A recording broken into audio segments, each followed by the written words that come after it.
Hey everyone, and welcome to this session. Today what we're going to be covering is setting up our Zoom accounts to be able to live stream to either YouTube or Facebook. So we're just going to do a quick walkthrough of that process through Zoom and what that looks like. And we're going to go ahead and get started.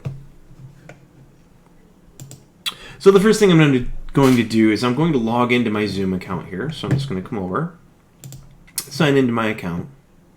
And in this case, I do have mine set up with a Google account. You may not, so you may use that username and password area. But either way, I'm just going to go ahead and click in and authenticate to my account. So what we need to do in order to turn on those settings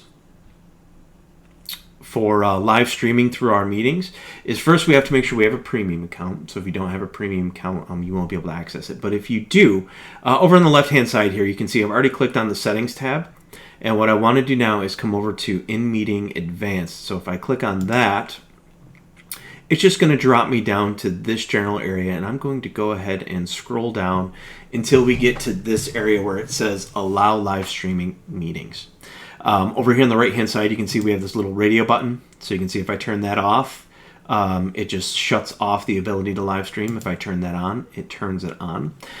You also see we have 4 different choices to set up here. So we have our Facebook and YouTube. So basically it'll allow us from Zoom, it'll create a connector to where we can just start a live stream through either Facebook or Zoom.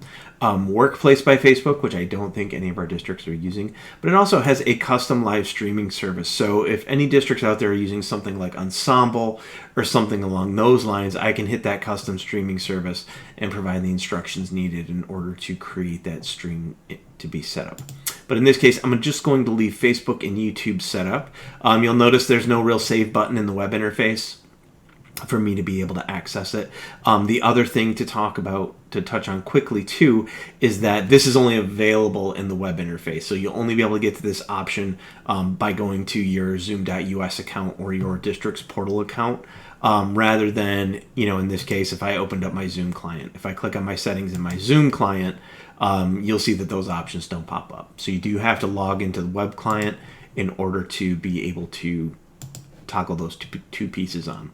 But now that those 2 pieces are on, the next portion we're going to talk about is how do we activate that live streaming for our Zoom webinar.